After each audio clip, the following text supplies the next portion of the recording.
Hello, this is Tom Britt. West Tennessee PBS is working hard to bring you more local shows and quality PBS programs. And they need your financial help because they don't run commercials, they rely on your support. It's easy to donate. Go to their website, westtnpbs.org, and click on the Donate tab. Your donations to Channel 11 stay local and help WLJT-TV continue their mission to be as local as possible. He's proud to call West Tennessee home, and he's working to make sure our voices are heard at the state capitol. Hello, I'm Peter Knoll. Coming up on this edition of Tennessee is Talking, State Representative Ron Gant joins us for a candid discussion about his journey from insurance agent to state leader and his commitment to the conservative values that define our communities. From job creation and agriculture to infrastructure and faith, we'll talk about what's shaping the future of West Tennessee. So don't go anywhere. Tennessee is Talking starts right now. We are rolling.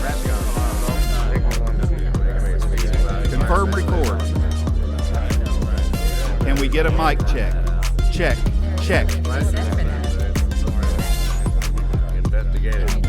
Stand by camera 2. Take 2. Stand by announcer in 3, 2. West Tennessee PBS presents Tennessee is Talking. Let the conversation begin. Thanks for joining us on Tennessee is Talking. I'm Peter Knoll. Today we're focusing on leadership, service, and the future of our state. Joining us is State Representative Ron Gant, who represents Tennessee's 94th House District. Representative Gant, we're honored. Thank you for coming to the Jackson Media Center and joining us on Tennessee is Talking. Peter, it's great to be with you. I'm looking forward to the discussion. And a lot of people don't realize all the different districts we have in Tennessee. Now, the 94th, it's Fayette County? Or yeah, it encompasses Fayette, the southern portion of Hardeman, and all of McNairy County, which is south here. Okay. Yeah. Insurance agent to being a lawmaker. Tell us about that journey. Well, you know, out of school, I started in the insurance business, and of course, insurance is a people business. You have to have a personality that's, out there amongst people and getting to know them and asking for business. And that obviously transgressed into that type personality in me, as I've never met a stranger. And so I was always interested in politics, even in the insurance business, and I started, as the party chairman, ran for the party chairman, ran for school board, ran for county commissioner, and won those elections. And as we progressed through those type politics, the time came where there was an opening for the state representative seat. And at first, actually turned it down and just wasn't the right timing, didn't have that good feeling about it, and it came back up a couple years later, and so timing was better, and I said, okay, I'm gonna do it. And so I ran for it and won the 94th district state rep race. I think a lot of people don't realize, now that you say that, insurance agents, all the ones that I've used and know, they're like community cheerleaders. They're very much involved in the community, cheering for the community, trying to work towards the community success. And that's the same with lawmakers. Right. Well, when you run for office, it's a public service type position. You've got to be out there amongst the people and feel the heartbeat of your district, what's on their mind, what they're concerned about. And if you're truly trying to do the right thing for your district, you're going to be out in your district listening to those constituents and the problems that they're dealing with, and take that voice back to Nashville for your district as a state representative. What was one of the things that surprised you the most once you got to Nashville? Like, I didn't have any idea of this. Well, when you're in politics, when you're outside of politics, you actually have a little bit of a different perspective than the moment you get into politics and you're actually in the arena, so to speak.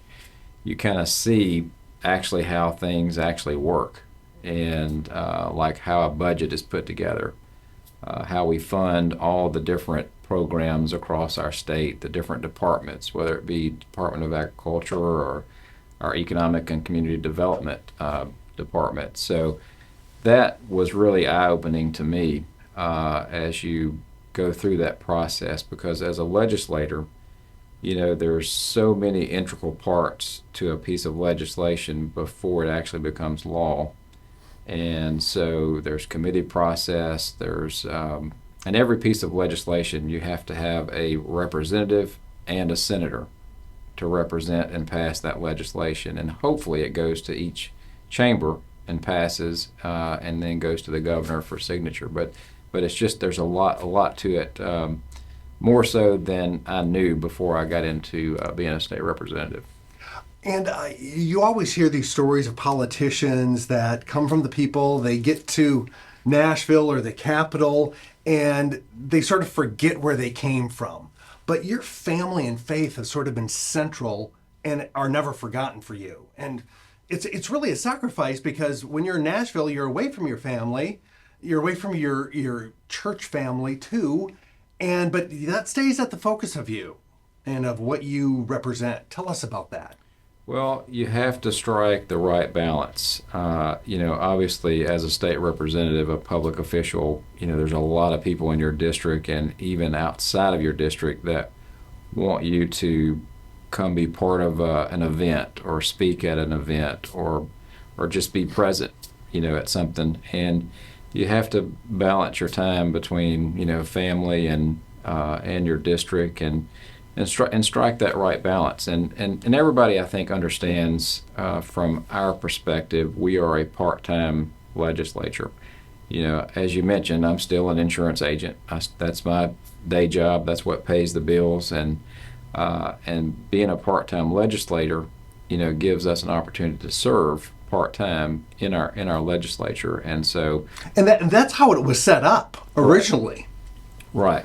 So striking that right balance can be difficult sometimes, but God's been good to me. He's given me the opportunity to work for a great company that allows me to be able to serve in the legislature and balance the two. So, what's it like being away from your family for that length of period? Well, it's hard, because when you've got ball games that are going on and you're in Nashville sitting there at a late night finance meeting or budget meeting, and your son is playing in a basketball game or at an event back in the district back home, it's hard, because you don't get those days back, and so it is a sacrifice to a certain degree. Yes. You had mentioned late night committee meetings, and for sort of the civics lessons, all the representatives and senators at our Capitol serve on committees. What committees are you on? Well, I serve on finance, which is our Finance Ways and Means, and I also serve on health. And the Finance Ways and Means Committee is charged with every piece of legislation that comes through the committee process, and it has a fiscal cost to it. It has to come before us. And so you can imagine toward the end of session, everything kind of bottlenecks into the Finance Committee. So we're sitting there a lot of times late at night, letting those... Drinking coffee, eating pizza, whatever it is that can get us through. So, but we're sitting there vetting those bills as they come through. And a lot of times it is late nights and a lot of reading that you have to do even after you leave to be ready for the next day. So yeah. Any children watching? See, he still has homework. Always, that's right. But beyond committees that you serve on, you also have some leadership positions. Tell us about those. Well, before I had the accident that many people knew I had back in October of 22, I was the assistant majority leader. And once I had that accident, I was out of commission for a couple of years, so I stepped away from that. And do you mind reminding everyone about that accident? Well, it was involving a drunk driver that hit me head on, and I was 14 broken bones in that accident. Almost didn't make it. God was good. He had he saw fit that I made it through, and Your guardian angel.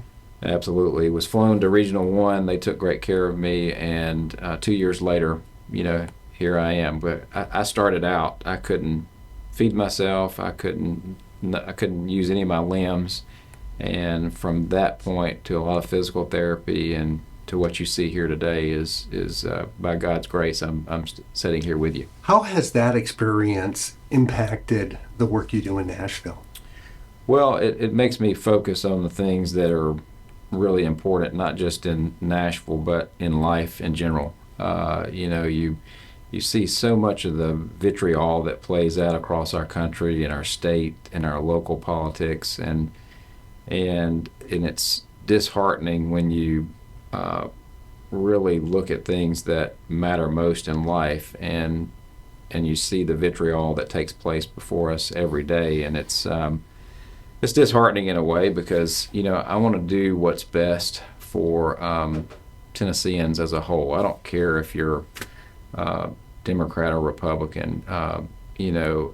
Obviously I'm a Republican, but at the end of the day, I've got to do what's right for everybody that's in my district that affects them. So, and I try to keep that outlook on every piece of legislation that comes before us. And I think that message gets forgotten so much time in the polarized political is. We're all sort of working towards the same thing, no matter what side of the fence you sit on. Let's talk about your recent work in Tennessee and what you've done recently that you're really proud of. Well, there's a piece of legislation that we worked on that created the American Civics Institute at the University of Tennessee. Tell people about that, because it's a unique program. There's only like a couple in the country like it. Right, and it's housed in the University of Tennessee at the Howard Baker Center, and everybody knows Howard Baker as a statesman. He was always that person that had a voice of reason, and the legislation that we passed to create that Civics Institute is to bring up young leaders and teach them the ways of civility and really understanding the art of being able to agree to disagree and do it in a respectful way. And today, we don't see that very often, especially as we see in Washington, D.C. today. We've got the division that's probably bigger than it's ever been in Washington politics. So this is something I think that will bring the next generation an example of here's how you lead and how you can be effective, and also carry your passions and your agenda as far as what you want to see in politics, or whether it's Democrat or Republican. It's teaching both sides to come together and debate those issues in a very respectful way. What made you want to support that? Well, it's just like I said. There's so much division across our country, our even in our state and in our cities here across Tennessee. It's in politics, I guess, over the last, it's gotten worse as we've gone along. But over the last 10 years, it just seems like it's spiraled, and there's just so much, division, and we've got to get back to setting the right example for the next generation. And I was speaking to a group yesterday about how important it is for us to set the right example when we're disagreeing, because when you're in front of kids and you've got the next generation that's looking at how we're acting as leaders now, we're setting an example whether we know that or not. And that's probably what's most important to me is when I leave office, I want the next generation to know that you can serve in politics, you can be honest, and you can do it for the right reasons. Let's talk about rural West Tennessee and how you make sure that the voices that aren't a huge number, but they're still representative in Nashville. We have had Representative Chris Todd who works with the agriculture committee, and he was talking about it's still king, it's still number one. And I think a lot of times people that aren't directly connected to the agriculture industry, and everyone is in some form or fashion in Tennessee, does not get forgotten. How does rural West Tennessee's voice, even though we don't have as many people as a Nashville or a Memphis, still get heard? Yeah, obviously, farmers are a big concern. I mean, we're in the worst farming environment that we've ever been in, and we've got to do everything possible from the federal level to the state level to help support our farmers. But rural Tennessee in general has always been a struggle for a lot of my mayors in those rural parts of my district. And since being elected, I've worked with our different commissioners of the Department of Economic and Community Development, and we've put together different grant programs out there for those rural cities to be able to apply for infrastructure grants, for grants that actually attract industry into a certain city. And of course, Blue Oval, the Ford manufacturing facility, has drawn a lot of ancillary other businesses tied to it into these rural areas in West Tennessee, and has been very good to West Tennessee in general. So, but those pieces of legislation that we've put in place that gives those incentives for those rural cities to apply for grants has been a huge success, and especially in McNairy County and Fayette County and also in Hardeman County. So we're seeing success from that legislation. What do you hear from your constituents about the struggles they're having right now? Well, there's different spectrums of my district. You've got rural, and then I've got some parts of my district that are becoming more urban, suburban areas from the growth out of Shelby County into Fayette County. And you try to listen to all those voices, and you try to address those concerns. And one of the things that is most heartfelt to me is the job loss of a constituent that has worked at a place for many years, and all of a sudden they find themselves faced with no longer having a job. And one of my goals, along with a lot of our representatives and the governor as well, has been to attract industry into these rural areas so that there's always going to be job opportunities for those citizens that have lost a job. And luckily our unemployment numbers are way down. They're probably the lowest than they've been in history. So we're making great progress in that area. But the voice of the people has always got to be heard. And if we ever lose listening to the voice of our constituents, I doubt you're probably going to be in office very much longer. So, what are some of your keys to staying in touch with constituents and the people from West Tennessee? I mean, what's the best way for someone watching right now? It's like, oh, I didn't even know he represents me. How can I get in contact with him? Peter, that's a great question. Obviously, through our website, we've got different avenues for, through email. Obviously, you can call my office in Nashville and reach out to my staff there.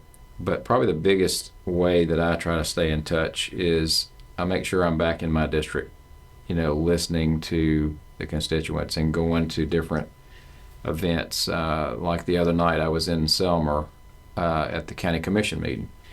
They just approved a freestanding emergency room there going into McNairy County. So I was there to speak on behalf of constituents that obviously wanted to see that go in. And it's events like that, showing up in the community and talking to those people, about their concerns. And I try to do that in all three counties as much as and often as I can. I think a lesson I learned from a mentor in college was the world belongs to those who show up. Yes. And I think that's very true throughout life. Right. Yeah, that's true. Yeah, I tell you, the constituents I have in District 94 have been very good to me, and I am and I tell everybody everywhere I go, I think I represent the best district in the state of Tennessee. And District 94 is I go back 5 generations in District 94, and so it means a lot to me to make sure I'm doing the best job I can. And you grew up in a small town there. Yes. What town is it? Collierville, Rossville Okay. area, and that's in Fayette and Shelby County. I went to school in Rossville Christian Academy, and that's where I graduated. That's where my 2 sons, they graduated recently. So I've got, roots there. My grandfathers are, I've got three grandfathers that are buried in McNairy County. So my roots go way back to McNairy County, Hardin County, in that area. And my parents actually were married, and when they were first married, they were living in McNairy County. So, one thing that's I think makes Tennessee a unique state and makes it special is the diversity, from one end to the other. Mm-hmm. And how do you make sure the conservative values of West Tennessee, stay on top of mind once the rubber meets the road in Nashville? Because we hear a lot about all the people moving into Nashville or all the people in Memphis, and you'll hear what's their issues, and it's like, that's not how it's going down in West Tennessee. How do you make sure that voice is still heard?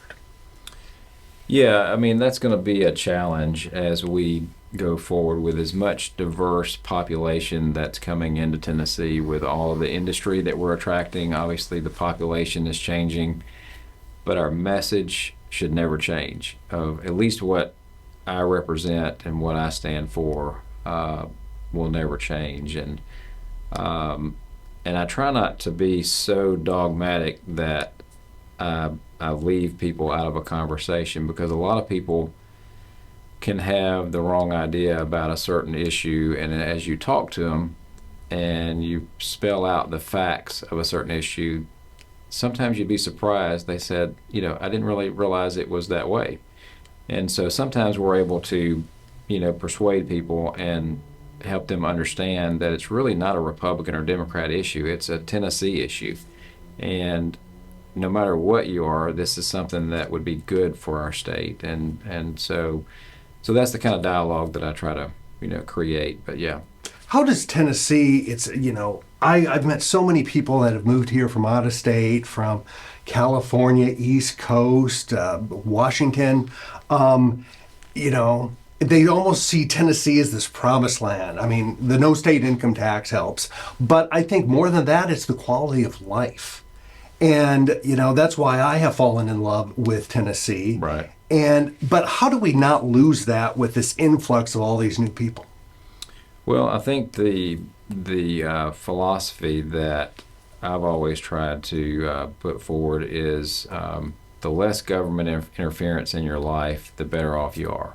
And I think as a whole, Tennessee tries to reduce the size of government, reduce the red tape, reduce the burdensome regulations that would try to control somebody's business or life to a certain degree.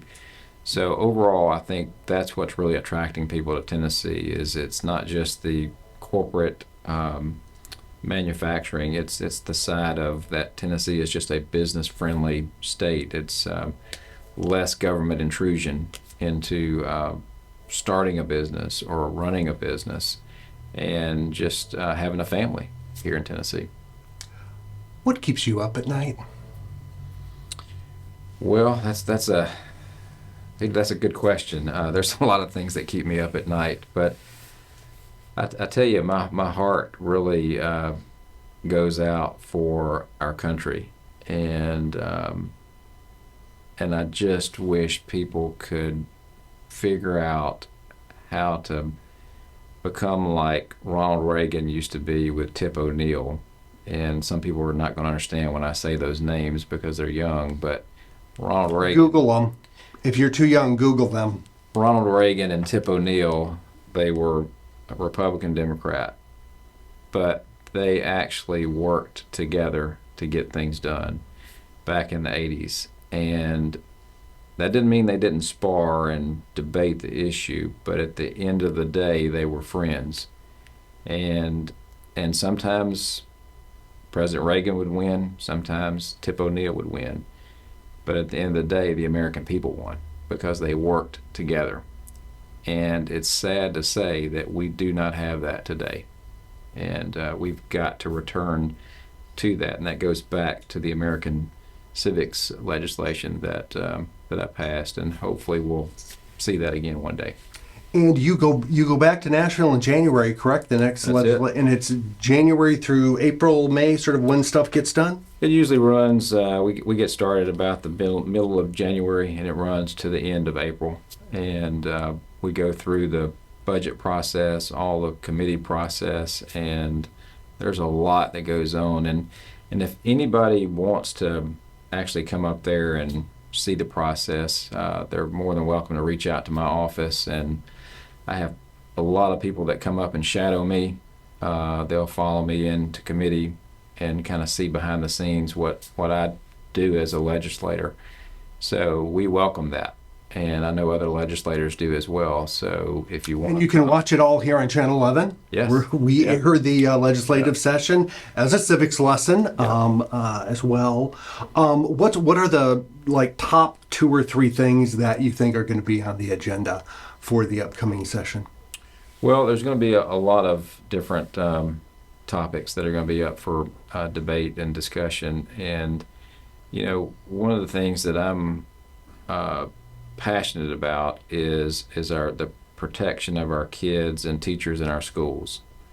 We live in such a time that you never know when something bad or evil is going to happen, and as a legislator, it's my duty to make sure that those kids and those teachers are protected. And we've got some legislation that we're going to be introducing that will put grant money out there for schools to apply for these silent panic alarm systems. And what that is it if there is a intruder that comes in the school, active shooter situation, all of the faculty and teachers wear a lanyard that has a little card on it that you hit a button, and it immediately would notify local law enforcement. But more importantly, it notifies every teacher in that school to their cell phone, to their desktop, and their computer in their classroom that there's an active shooter all of a sudden. And they can immediately lock down that classroom. And then it goes out to the local law enforcement. The closest police officer to that school gets notified. And he's able to pull up a map of the school on his laptop in his car and see exactly where that call comes in what classroom, and so forth. And the technology is amazing at how fast the police can actually respond, and they can pull up live video inside the school to see which is the best way to penetrate that school. So that's legislation I'm passionate about that. And we've got to fund that to allow schools to apply for those grants. And so that's just one of many pieces of legislation. Of course, there's some DUI legislation that I've also got that we're looking to penalize that second, third, fourth, and I hate to even say it, fifth DUI offender that's out there, and make sure that, if they're on their second, third, fourth, and fifth, there needs to be some stiffer penalties to keep you off the road. And so we've got legislation that's going to do that, and work with our district attorneys to make that happen. So a full plate ahead. Yes. Well, I can't believe always how quick 30 minutes goes by, Representative Gant. But thank you for dropping by. Sure. Tennessee is Talking. A lot of people don't always thank their lawmakers because it's not something that makes you rich, but we want to thank you for all the work you do in representing West Tennessee. Well, it's my privilege to be here. with you, and I look forward to being back with you soon. Sounds great. Well, and thank you for joining us here on Tennessee is Talking. We want to remind you that this program, along with all Channel 11 programs, can be streamed on demand for free on the PBS app, on our WLJT YouTube channel, and on our website, westtnpbs.org. And you can keep this conversation going by following WLJT on social media. Until next time, I'm Peter Knoll. Keep on talking, Tennessee.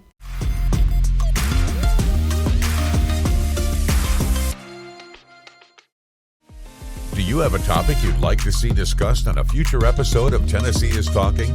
Maybe you want to be a guest and have something to talk about. Send your ideas to tnistalking@westtnpbs.org. Include all your contact information and let the conversation continue.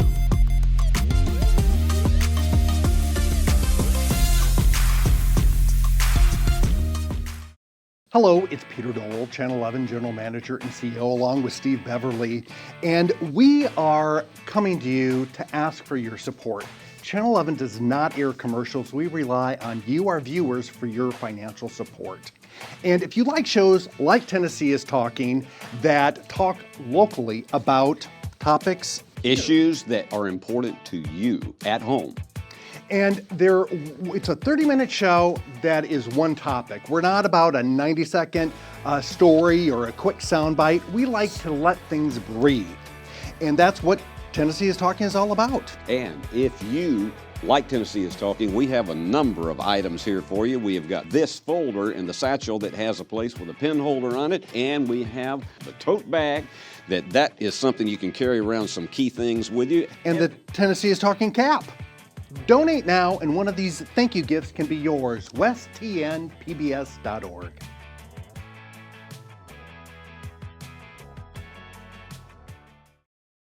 The program you've been watching was made possible through the generous financial support of West Tennessee PBS viewers like you. Please visit westtnpbs.org and make a donation today so that we can continue to make local programs like this possible. Thank you.